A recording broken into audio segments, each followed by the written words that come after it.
Hi, welcome to my channel. It's Aksharadhare by Devraj. So I hope you guys are doing great. Just I'm not going to tell anything what was in the previous classes. So just I would start the newspaper reading. So before going to start the newspaper reading, I would request you guys to please subscribe the channel, like and comment. If you like the video, please share with everyone. So let's start to the newspaper reading. Let's see what's in the front page of newspaper today. Newspaper The Hindu.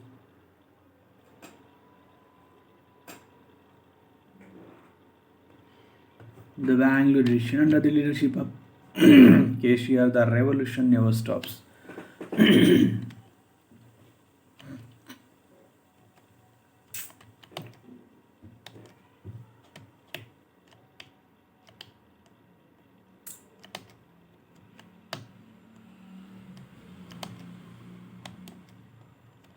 Yes, so this is the front page. Franco Mulakkal resigns as bishop. Indo-Russian venture hits a roadblock. India and Nepal sign a series of agreements. Is there a clear north-south political divide? Sedition law should be retired. Panel. GST collections cross 1.5 lakh crore for fifth time, of 11.5% in May. A judicial panel to prove Manipur violence. Shah BMTC to run mini buses as metro feeder services. BMTC to procure 120 electric mini buses. They will run as metro feeder service and will also operate on narrow roads and cover interior places in city limits as well as on the outskirts. Pre-bus travel for women. As the Congress-led state government is getting set to introduce free travel for women in ordinary buses, many commuters asked the question regarding the implementation of the scheme in live shot with the DBMTC MD Satyavati MD of BMTC said that she leaves this question to be answered by the government. I'm only the implementer. Whatever directions will be given by the state government, we will implement. People just have to wait and watch. Bus priority line. Lane quality bus shelters need observe. Women's safety is top priority. No tolerance for misbehavior by crew, traffic discipline. Tertiary level super specialty hospitals in 5 regions soon. Sharan Prakash Patil.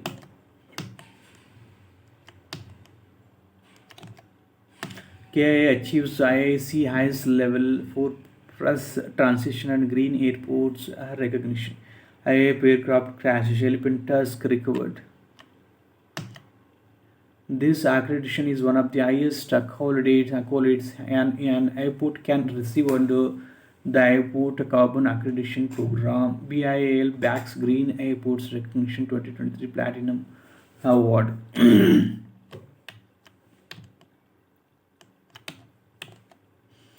Pre-monsoon rain wreaks havoc on crops.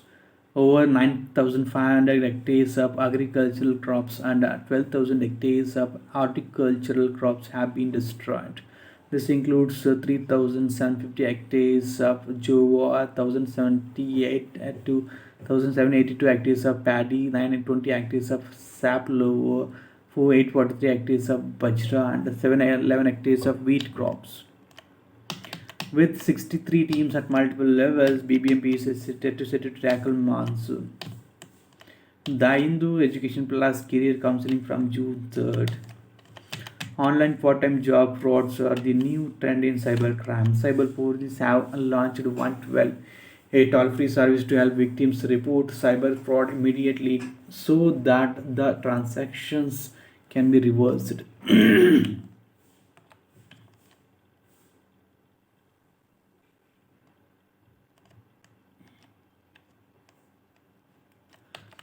If it is too good to be true, it probably is. Awareness of the modus operandi of these frauds is crucial to safeguard victims from falling into the traps set by cyber criminals. Mindful of melody. Director Shashank Soghal talks about the making of Daredevil Mutsapo and the challenges is team based. Singer Prithvi Prajosh is all set to release three new singles and his second album in June 2023 and make his mark as a songwriter, daring to think out of the box. A double bill. Testing waters. Vijay Surya, who has made a name for himself in the Kannada film industry, makes his debut on Telugu TV. Stated to hand over land to Foxconn by July 1st. Company plans to start manufacturing iPhone units by April 2024, says Minister M.B. Patil. The 13,600 crore project is expected to generate 550,000 jobs. HC upholds constitutional validity of Section 37A of FEMA. Ganti is all eyes on cabinet meeting today. Australian Consul General calls on Siddaramaya. Tamil Nadu people should be warm-hearted towards Mekedatu project.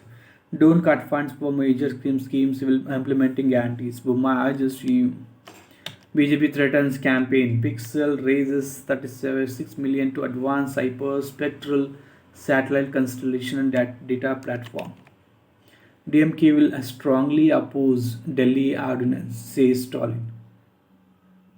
After meeting with the Delhi Chief CM Kejriwal in Chennai, Tamil Nadu CM stresses need to protect the democracy, appeals to all opposition parties to oppose the bill in parliament when it is tabled by the centre. 3 die in explosion at fireworks unit in Salem. Franco resigns as Jalandhar Bishop. 40 rescued in drive against child labor in Andhra Pradesh. A mutilated body of woman found. The mutilated body of a woman was found in the Janata colony near Banegat on Thursday. The deceased has been identified as Geeta, aged around 52, a resident of the colony. Police found the decomposed body without a head in the morning. The local residents noticed foul smell and later found the body of a woman lying in the compound of a house. The Banegota police rushed to the spot with the family members of Geeta, who identified the body. Police suspect that the assailants were known to her. The police said that some neighbors had evacuated the house and their phones were not reachable. According to the police, Geeta was working as housekeeping staff in an IT company and was living alone after her husband died. Her two daughters are married and living separately. The family has informed police that valuables in the house are intact, but the jewelry she wore was missing. Looking out notice against Sailaja Kiran. One bogie of Alappuzha Kannur train catches fire. Sabotage suspected. Chandrayaan 3 reaches a launch. Port Sriharikota had up next month's launch. At the root of India's manufacturing challenge, let me read this editorial page, which is very important for the font of examination. Here's at the root of India's manufacturing challenge. The issue of manufacturing services as the desirable path for India's economy makes the rounds in public fora periodically. In the early part of this century, when India's software exports were booming, it had been asked why India's services sector should not leapfrog over manufacturing to propel the economy forward. This proposal challenged the standard model of economic development. For in most successful economies, industrial expansion had compassed the frustration of the Indian economic policymaker can be well understood. The economic reforms of 1991 had almost exclusively focused on manufacturing, but the significant scaling down of tariffs and the dismantling of the license permit Raj didn't lead to an increase in the share of manufacturing in the economy. Of course, India's manufacturing sector out not to be seen only in terms of its size. There has been a qualitative change after 1991. The range and quality of products manufactured manufacturing in India have undergone an impressive increase. The rising quality and variety of the goods produced without the expansion of manufacturing in relation to the economy suggests a rising inequality of income. An impressive record. After the economic reforms of 1991, the next time manufacturing came into the government's view was after 2014, when Make in India, with its emphasis on foreign direct investment, was launched. More recently, there has been the production linkage intense incentive scheme, which essentially subsidizes the production of certain products. To announce it with fanfare, the first within a months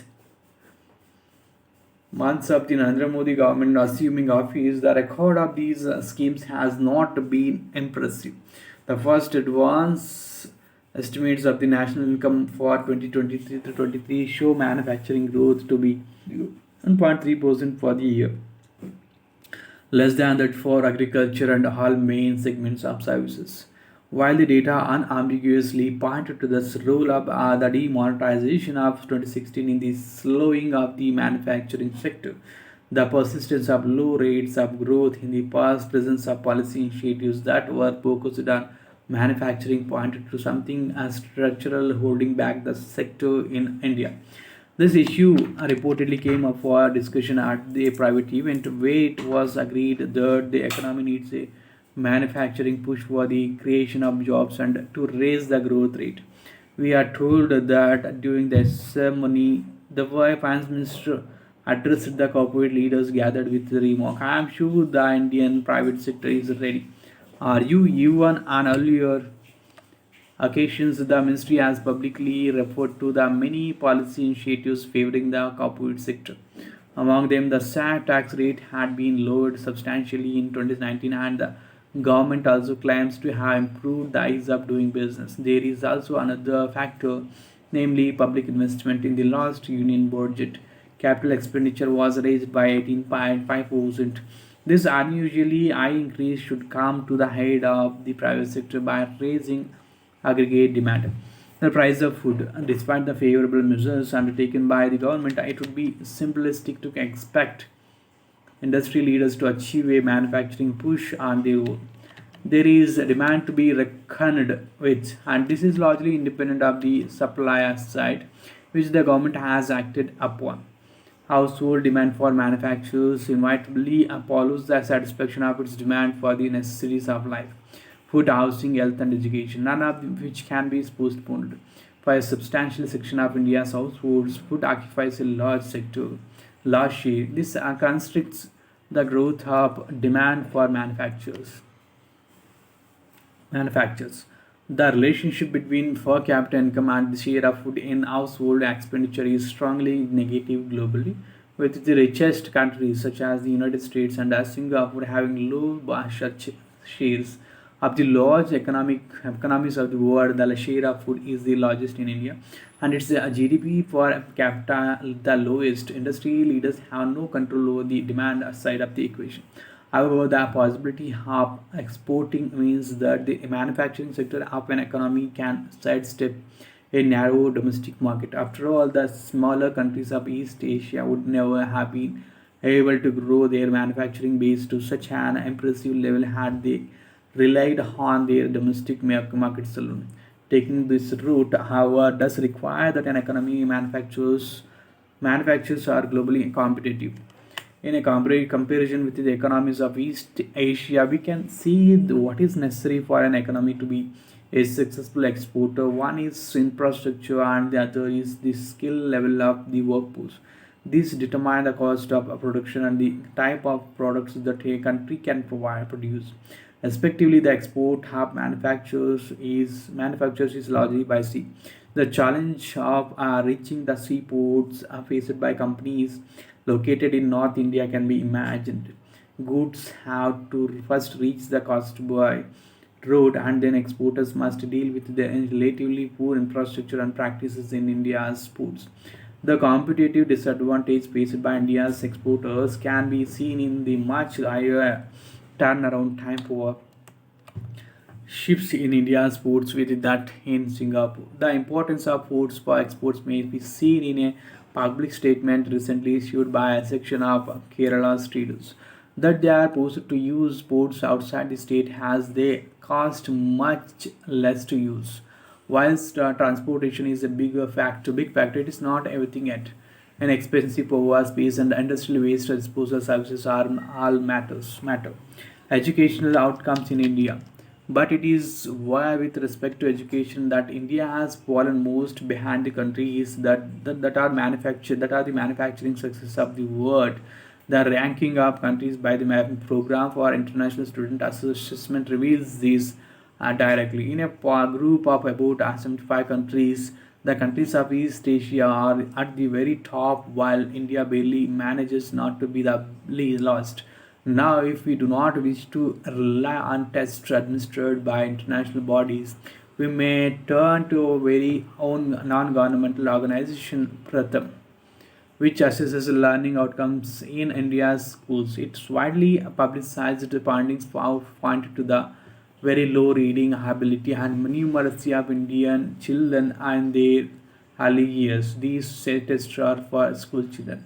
While there is no standardized test for university graduates, we have leading Indian employers issue statements on the lack of employability of these graduates. This dismal assessment has extended even to an Indian Institute of Technology. India's universities expanded to serve the aspirations of its middle class who wish to avoid manual work. However, for those headed for a life as a skilled worker, ranging from carpenters to plumbers and mechanics, university is not an aspiration at all. This cohort has been neglected in economic policy making in India. There is no formal assessment available for the state of the vocational training institutes in India, but we certainly know that they are few and far between. When it existed, the Planning Commission had released data showing that only about 55% of Indian youth have had any kind of technical training. The figure for South Korea was over 85%. It would be naive to expect India to make a mark on the global stage for manufacturing with such a labor force. The economic reforms of 1991 were undertaken with a review of view to raising the presence of manufacturing. That to this effect, the trade and industrial policy regime had been overhauled. However, it overlooked the need for entire ecosystem, including schooling, training, and infrastructure of manufacturing to flourish. This has to be built. It cannot be achieved immediately through legislation. Liberalizing reforms have run this course in India.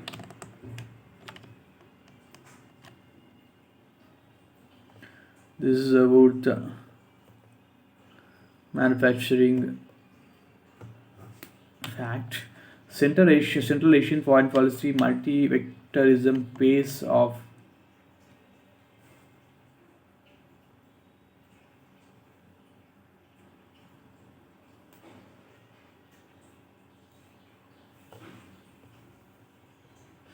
between May 18 and 19, China hosted what was called the C plus C5 summit in the city of Xi'an, the first of its kind, which saw the participation of the leaders of five Central Asian countries: Kazakhstan, Tajikistan,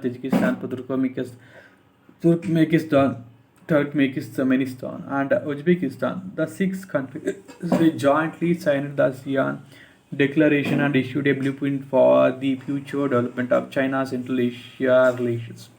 In their discussions, the six countries focused on the 10th anniversary of the Belt and Road Cooperation to be a new starting point. In focus, also we were also people to people exchanges, a cultural skill Silk Road program, and issues of regional terrorism and extremism. Importantly, the China Central Asia Summit mechanism was officially inaugurated, which paves the way for the future biennial summits between these countries. The next summit will be held in Kazakhstan in 2025. Some may view this as summit as this testament to an ever expanding Chinese influence in the region, which poses a challenge to Russia's ambitions. Despite being a valid argument, it only partly reflects regional and complexities and the shifting dynamics. In 2022, the Carnegie Endowment for International Peace said that in the same year, Russian President Vladimir Putin had held more than 50 meetings, both online and in person, with Central Asian leaders. The fact that all five Central Asian presidents visited Moscow for the May 9th Victory Day parade indicates that these former Soviet republics intend to maintain balanced regional and international engagements. A successful implementation. To their credit, the Central Asian countries have been able to successfully implement a multi-vectored foreign policy that stretches behind the Russia-China axis. In the context of the post-Soviet states, this policy has been traditionally associated with their sovereignty, vice versa Russia, since it implies stronger economic and political ties with other centers of power. Notably, in October last year, the European Council President Charles Michel visited Kazakhstan and Uzbekistan, sending a strong political signal of the EU's commitment to the region and of the EU's wish to strengthen ties and bolster inter-regional cooperation. In the same month, Mr. Michael also attended the first high-level meeting with the Central Asia's leaders that was held in Astana. The basic parameter of Turkmenistan foreign policy since its independence in 1991 has been the country's official status of neutrality. After succeeding his father in 2022, Turkmenistan's new president Sardar Berdimuhamedov issued a statement saying this country will continue the policy of neutrality based on good neighbor alliance, equality, and mutually beneficial cooperation with all the countries of the world. In the case of Uzbekistan, the main priority of its foreign policy is regional security in Central Asia, which includes the precarious environment in Pakistan. Other priority actions cover relations with the Commonwealth of independent states, member states, Russia, China, the United States, European Union, Turkey, South Korea, Japan, Malaysia, Indonesia, Singapore, and Vietnam. Economic and security concerns have been the decisive factor in populating the foreign policy strategies of Kyrgyzstan in the post-independent era. After his election in 2021, Sadir Japarov chose Russia for his first official visit as a new Kyrgyz president, an indication that Russia remains the main security partner for Bishkek, which hosts collective security treaty organization troops at the Kant military airbase. In terms of multilateral engagement, Kyrgyzstan is a member of the Eurasian Economic Union, the Shanghai Cooperation Organization (CSTO), and the Organization of Turkic States. The foreign policy of Tajikistan is open doors and a peace-seeking policy indicating the country's readiness to build friendly relations with all countries and recognizes shared interests based on reciprocal respect and equality. Lessons for broader post-Soviet space. The brief overview of the foreign policy trajectories in Central Asia highlights their common characteristics, that is multi-vectorism. This pragmatic approach certainly pays off as it provides the benefits of maintaining friendly ties with multiple players, including Russia. In this sense, the Asian republics could serve as a relevant example for other post-Soviet countries. Example: Georgia and Moldova. Their long-term aspirations for EU North Atlantic Treaty Organization membership should not be fulfilled at the expense of workable relations with Russia. If anything, this prospective membership would hardly guarantee absolute security due to the spread of unconventional warfare, which is more difficult to detect and counter. On May 21, tens of thousands of Moldovans are rallied in the capital Chisinau to support the pro-Western government policy. Moldova intends joining the EU by 2030, which its president Moise Sandu describes as a chance for our people to live in peace and prosperity. Regardless of this pivot to West, belligerent Russia will geographically remain where it is. though Georgia and Moldova have legitimate reasons not to trust their neighbor. A multi-vector point policy should be viewed as the only optimum solution for a lasting peace in the region. I think short of this would perpetuate an unstable environment with the constant threat of escalation and a great sense of insecurity. This is about the foreign information. The riding momentum, official monetary measures must remain growth supportive in coming quarters. Is there a clear north-south divide in Indian politics? The primary distractions in is that in the south we had a social movements first and then electoral politics, whereas in the north it was primarily only electoral politics. Chennai's most famous adopted son will live on for eternity. The man singularly responsible for the passionate sport base the Chennai Super Kings enjoys is Mr. M.S. Modi. India and Nepal signed pacts on energy transport. India to import 10,000 megawatt of electricity from Nepal, says Modi, who highlights the close cultural link between the two countries. He calls for fast tracking projects related to the Ramayana circuit. Mural of Akhand Bharat in Parliament stirs up row in Nepal. Judicial panel to prove Manipur violence. Shock and not seeking international support in our fight against the BJP, says Rahul in news. Congress says SEBI should retrospectively tighten FEI disclosure. GST collection cross 1.5 lakh crore for a fifth time. India's Russia joint venture on Vande Bharat trains its route. The joint venture is between the Transmaz Holding of Russia and Rail Vikas Nigam Limited. India and China hold talks on LAC issue in New Delhi. On school principals intervention, 9 Indians freed in Libya. China warns of countermeasures on journalist visas.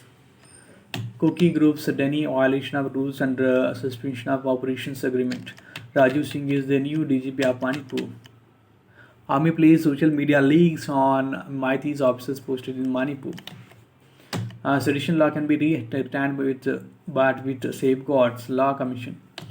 It said sedition being a colonial legacy is not a valid ground for law repeal, but in view of the misuse of Section 124A, the panel has recommended that the central issue model guidelines to curb its wrong application by enforcement agencies. Merely ascribing the term colonial to a law or institution does not by itself ascribe to it an idea of anachronism. 100 units of free power for all households in Rajasthan. CM. Intruder shot dead by BSF near international border. Up electricity to be from renewable sources by 2027.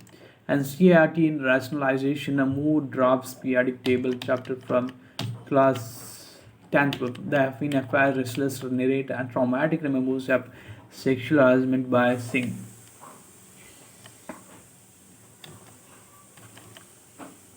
Jordan Crown Prince weds Saudi architect in a lavish ceremony.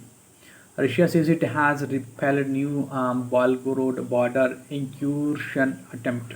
Australian soldier loses Afghan war crimes defamation case.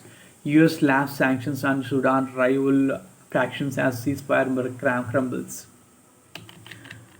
South Africa mulls legal options on ICC warrant against Putin. US and Taiwan ink a trade deal as China issues warning. US puts diplomatic pressure as Serbs rally in North Kosovo. Pakistan posts record inflation for second consecutive month. Chinese fans welcome Cambridge Musk. Maize manufacturing PMI scales a 31-month high. S&P Global Survey. RBI should adopt neutral policy stance as inflation cools. CII's Dinesh. Auto wholesales rise buoyed by robust demand for SUVs. Digital leadership roles rising in India. Institutions lap up Coal India shares with 6,500 crore bids. Sevilla in seventh heaven after Youth League title triumph. Altmaier rallies from the brink to dump Sino in a marathon. Dhoni successfully undergoes knee surgery in Mumbai. Indian juniors best Pakistan to emerge Asian champions. We are used to the Duke's ball having practiced with it. Our main target is preparing for the Asian Games. Harmanpreet. Oh, everything to Gopi, says Guru Sai.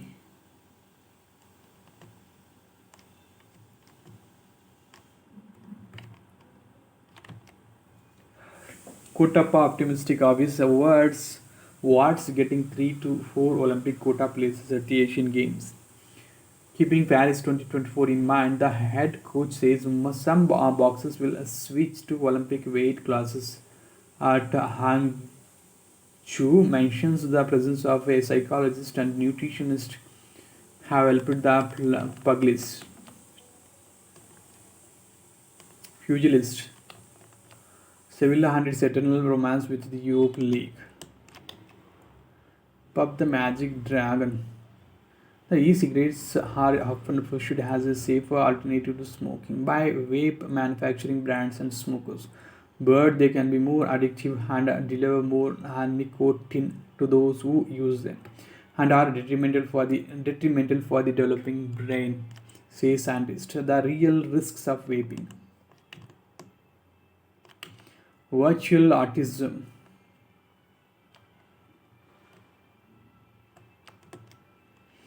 Floods and the resultant mess reveal that Bangalore is not all glass. Former Chief Minister S. M. Krishna says that the flooding in 2022 was an opportunity to clear all encroachments and clean up the system, but the local administration didn't pursue it.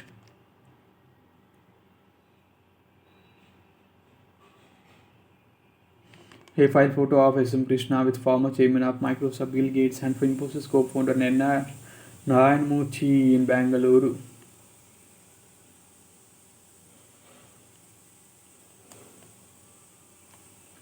Working at cross purposes.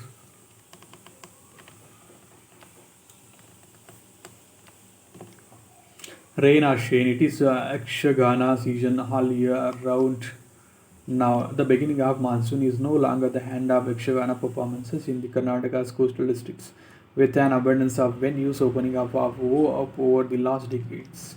The Yakshagana theatre is thriving throughout the year. We should down the words lithium. What has the Supreme Court said on the ownership of land? How big is India's electric vehicle market? How are the South American countries of Chile and Bolivia managing their lithium reserves? What lies in India's future with respect to the lithium industry? Wheat purchased from farmers by the centre so far this year. India's power consumption grew marginally in May. Milk producing companies set pledges to boost milk production. Biden approves new financial military aid package for Ukraine. Job openings in the US rose unexpectedly in April 2023. How has DACA reacted to the US threat on visas? Why has America adopted a new policy to restrict visas to Bangladeshis who undermine the election process at home? How has the Sheikh Hasina government reacted? Why romance as a genre has disappeared from Kannada cinema?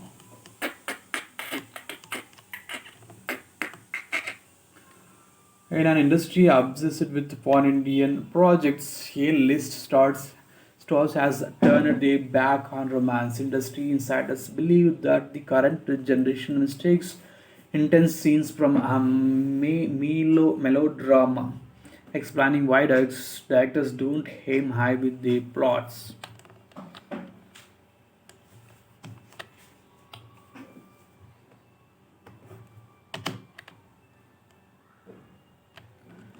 Illinois is set to become the first state in the US to hand book bans, Equijan banned books.